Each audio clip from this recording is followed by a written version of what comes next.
क्योंकि उसने तो 3 जन्म के लिए मांगा ही था। आज इस जन्म से महाराज शिशुपाल को गोविंद ने मुक्त किया।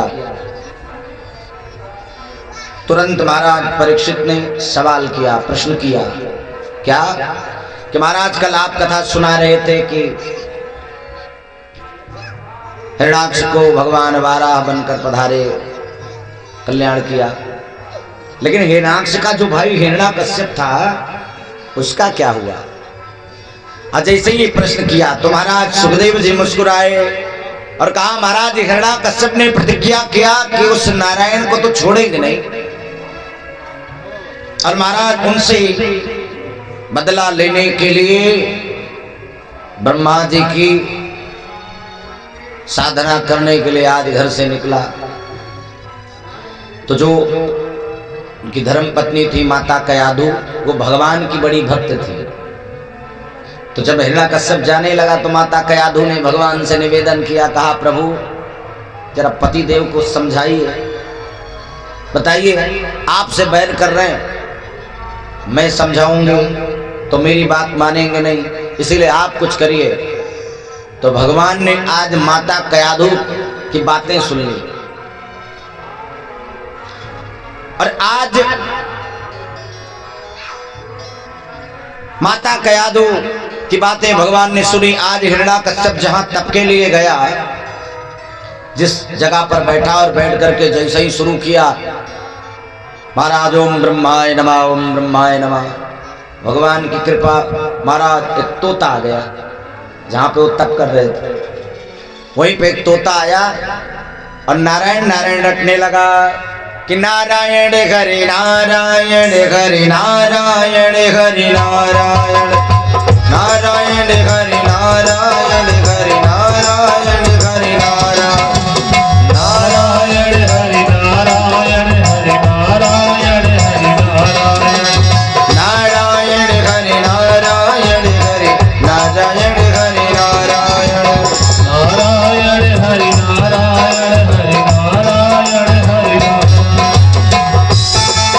जहाँ पर बैठकर तप कर रहे हैं वही तोते ने आकर के नारायण नारायण जपना शुरू किया। तो हिरण्याकश्यप उसको भगाने के लिए महाराज पत्थर उठाए, मारे तो तोता उड़ गया। नारायण नाम से महाराज इतना वैर, नारायण नाम लेना नहीं चाहते, नारायण नाम भजना नहीं चाहते, वही महाराज तोता आकर के नारायण नारायण कहकर ध्यान भंग कर रहा है, इसलिए महाराज उसको भगाया। तोता तोड़ गया। सोचा कि लगता है कि ये जगह ही ठीक नहीं है, दूसरी जगह गया बैठकर, और जैसे ही फिर ध्यान लगाया ओम ब्रह्माय नमः, तो वहां भी तोता महाराज आ गए। वहां भी गाने लगे नारायण हरि नारायण हरि नारायण हरि नारायण नारायण हरि नारायण हरि नारायण हरि नारायण नारायण हरि नारायण हरि नारायण हरि नारायण नारायण हरि नारायण हरि नारायण हरि नारायण। दूसरी जगह पर भी महाराज नारायण हरि नारायण नारायण हरि नारायण गाने लगे। इस बार भी महाराज उठाया पत्थर, भगाया तो फिर उड़ गया। हिरण्याकश्यप ने सोचा लगता है कि ये जगह भी ठीक नहीं है। तीसरी जगह गया बैठा और जैसे ही फिर ध्यान किया फिर वो तोता आ गया, नारायण नारायण करने लगा। तो उसने सोचा कि लगता है कि आज का दिन ही ठीक नहीं है, दूसरे दिन आएंगे। आज महाराज हिरण्याकश्यप लौट आया।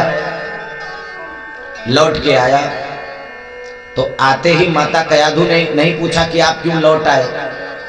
जो माताएं होती हैं अगर वो चाहें तो घर की व्यवस्था बनी ही रहे, बिगड़े ना। बिगड़ता कब है कि जैसे ही पहुंचे तैसे ही पूछ दिया काहे चले आए, काहे इतना लेट करके आए। अरे भाई नियम है, पहले बिठाइए, बैठने दीजिए, आराम करने दीजिए, फिर पूछिएगा। माता कयाधु ने हिरण्याकश्यप से तुरंत नहीं पूछा क्यों चले आए, काहे चले आए, आने का कारण क्या है। आए महाराज रात्रि भर विश्राम जब करने लगे, माता कयाधु जब चरण दबाने लगी, तो चरण दबाते दबाते माता कयाधु ने कहा, आप लौट आए, आप तपस्या के लिए गए थे। हिरण्यकश्यप ने कहा कि हाँ देवी, मैं तपस्या के लिए गया था, लेकिन मैं जैसे ही बैठा तो वहां एक तोता आ गया। अच्छा, फिर देवी वो तोता नारायण नारायण कह रहा था। अच्छा, फिर क्या हुआ? फिर मैंने उसको भगाया, दूसरी जगह बैठा जाके तो वहां भी आके नारायण नारायण करने लगा। फिर क्या हुआ? मैंने उसको वहां से भी भगाया। फिर तीसरी जगह बैठा तो वहां भी आकर नारायण नारायण करने लगा। धन्य है माता कयाधु, भगवान नारायण से इतना बैर रखने वाला हिरण्यकश्यप के मुखारविंद से भी माता कयाधु ने 108 बार नारायण नाम कहलवा दिया। ये होती है धर्म पत्नी। ऐसे बार बार पूछती नहीं। अच्छा, फिर क्या हुआ? अरे देवी, वो नारायण नारायण कह। अच्छा, फिर कहते कहते 108 बार नाम कहलवा दिया और कहा तो करुणा निधान है। भाव कुभावयन खयाल सहु, नाम जपत मंगल दिसि दसहु। कहीं ना कहीं तो कृपा करेंगे। लौट कर आए। दूसरे दिवस जब ब्रह्मा जी के तप के लिए गए तो महाराज इंद्रादि देवताओं को सूचना मिली कि महाराज हिरण्यकश्यप तप के लिए गया। अब बढ़िया मौका है, चलो हिरण्यकश्यप के जितने बच्चे हैं सबकी हत्या कर दी जाए। महाराज उनको मारने के लिए आ गए इंद्रादि सारे देवता और हिरण्यकश्यप के अनन्य बालकों की हत्या कर दी। एक बालक कौन? प्रहलाद, जो माता कयाधु के गर्भ में विराजमान है। और जैसे ही महाराज इंद्र ने उनको भी मारने का प्रयास किया तो देवर्षि नारद आ गए। और नारद जी ने कहा, आप इसे मार नहीं सकते। क्यों? क्योंकि माता कयाधु के पेट में जो बालक है ये कोई साधारण नहीं है। फिर बोले, भगवान का ये परम लाडला भक्त है, आप इसे मार नहीं सकते। और नारद जी माता कयाधु को लेकर के अपने पुण्यकुटी आए और महाराज यहीं पर रख करके माता को सुंदर सुंदर भजन कीर्तन इत्यादि सुनाते। जीवन में बड़ा असर पड़ता है। मातृगर्भ में बालक हो तो उस समय माताओं को अच्छी अच्छी भजने, अच्छी अच्छी किताबें, महाराज रामायण इत्यादि पढ़ना चाहिए, सुनना चाहिए। बड़ा असर होता है। असर नहीं होता तो माँ के पेट में ही, महाराज गर्भ में ही अभिमन्यु ने चक्रव्यूह की तोड़ने की रचना सीखी, लेकिन निकले कैसे? इससे पहले ही माता को नींद आ गई, नहीं जान पाए। धन्य है, बड़ा फर्क पड़ता है। सत्संग सुनते हैं महाराज। प्रहलाद जी मातृगर्भ से ही नारद बाबा के नारायण नाम में इतने रमे कि वहीं पर महाराज प्रहलाद जी का जन्म हुआ।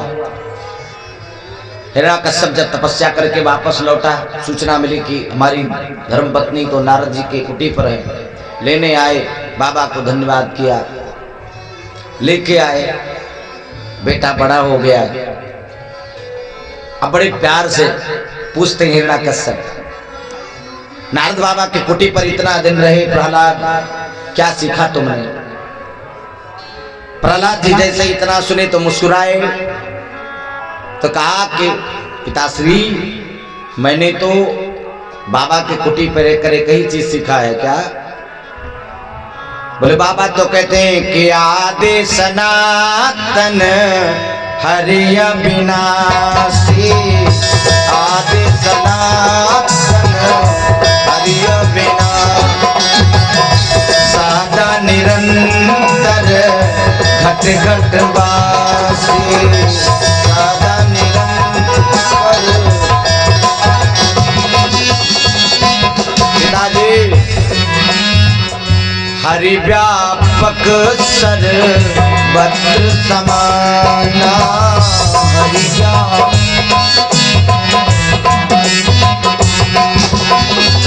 प्रेम प्रगट होगी मैंने जाना।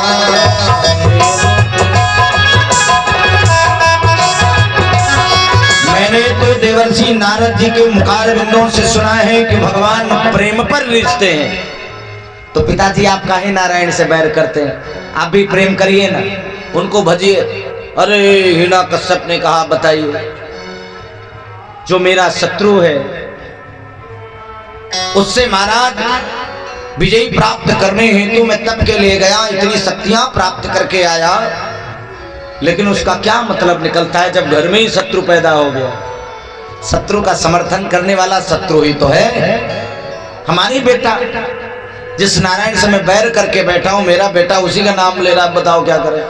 गोदी से फेंक दिया और कहा कि बेटा तो पूरा बिगड़ गया।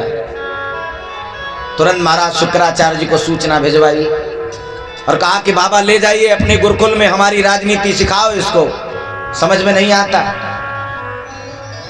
शुक्राचार्य महाराज ने कहा राजन मैं तो नहीं आ सकता, लेकिन हमारे दोनों बेटे हैं संडा और अमर, ये दोनों आएंगे, आपके बेटे को ले जाएंगे, आपकी जो राजनीति है वो पढ़ाएंगे और आपके धर्म के अनुसार शिक्षा देंगे। आप बिल्कुल निश्चिंत रहिए, मैं तो अभी फिलहाल जा रहा हूं भगवान शिव की आराधना करने।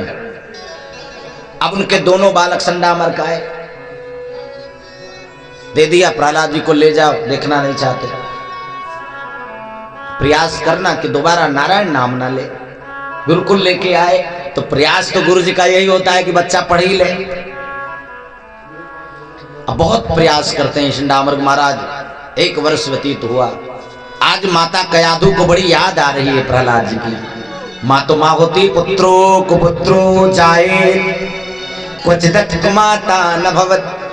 भले ही पुत्र को पुत्र हो जाए लेकिन माता कभी कुमाता नहीं होती।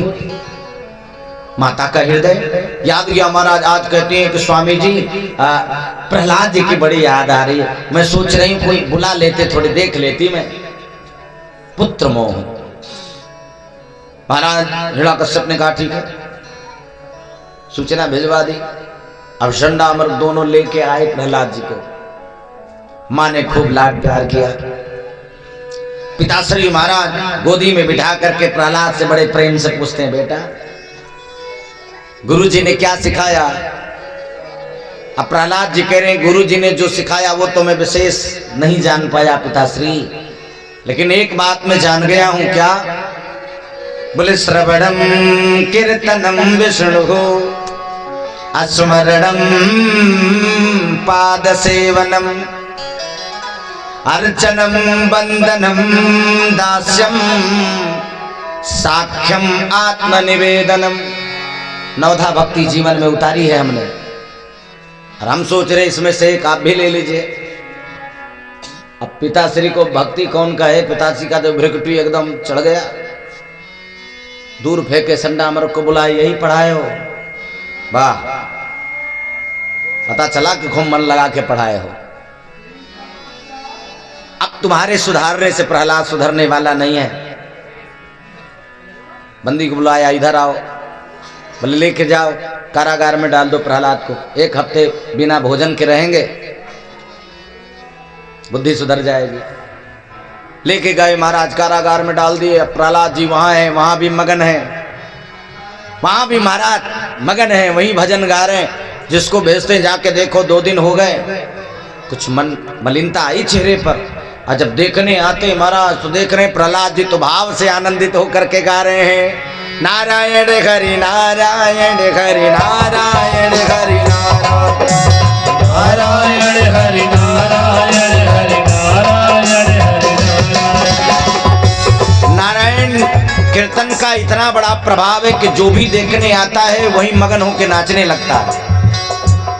हिरण्याकश्यप जब स्वयं आया, ओ तो ये नारायण नाम की कृपा है कि 6 दिन से प्रहलाद जी इसी में। बाहर निकालो। पहाड़ों से गिराए गए, सिंह के सामने डाले गए, हाथी के पांव के नीचे लिटाए गए। धन्य है मां, नहीं चाहती कि बेटे के साथ ऐसा हो, लेकिन अब उसके आगे किसी के चलते अपनी बहन होलिका को बुलाया। और उससे भी महाराज प्रहलाद जी को जलाने का प्रयास किया। वरदान होलिका ने पाया। कहते हैं वरदान आपका फलित जब तक है, आपकी शक्तियां जब तक फलित है, जब से आप सत्कर्म करेंगे उससे। और जैसे ही उस शक्तियों का दुरुपयोग करना प्रारंभ करेंगे तो महाराज जो शक्तियां अपने आप ही समाप्त हो जाएंगी। नियम बना है कब क्या करना है। आप अपने निजी स्वार्थ के लिए किसी के साथ गलत नहीं कर सकते। बालक फिर भी नहीं सुधर रहा है, मां हर जगह बसते गए, जिसके ऊपर भगवान की कृपा हो। इस बार महाराज संडामृग जी से कहा, ले जाओ इनको गुरुकुल, लेके मत आना, ले जाओ, जब तक सुधार ना आवे वहीं रखना। इस बार जब लेके आए तो गुरुदेव संडामरक जी प्रहलाद जी से कहने कि बेटा, तुम्हारे पिताजी नहीं चाहते कि तुम नारायण नाम लो, क्यों लेते हो, छोड़ क्यों नहीं देते। सारे बालक जो उनके गुरु भाई हैं और साथ में पढ़ने वाले, वो भी कहते हैं कि प्रहलाद, तुम्हारे पिताजी नहीं चाहते हैं तो छोड़ क्यों नहीं देते नारायण नाम कहना, ऐसी क्या विशेषता है नारायण नाम में। तो प्रहलाद जी ने कहा कि अब तुम्हें ऐसे कैसे बताएं, लेकिन ठीक है, इंतजार करो, समय आएगा तो बताएंगे। एक दिन संडामरक जी नदी में स्नान करने के लिए गए तो प्रहलाद जी को मौका मिला, सारे गुरु भाइयों को बुलाया और कहा कि तुम कह रहे थे ना कि मुझे देखना है, मुझे जानना है कि नारायण नाम की विशेषता क्या है, ऐसी क्या विशेषता है। तो आओ, गुरुजी नहीं है, सबको दिखाते हैं। आज सबको प्रहलाद जी बिठा लिए, बीच में स्वयं खड़े हो गए, आज सबको साथ में लेकर कीर्तन कराने लगे। सब में वही राम है, सब में वही श्याम, सब में वही राम है, सब में वही, सबकी एक आत्मा अलग अलग है नाम, सबकी एक अलग अलग है नाम, सब में वही राम है, सब में वही श्याम, सब में वही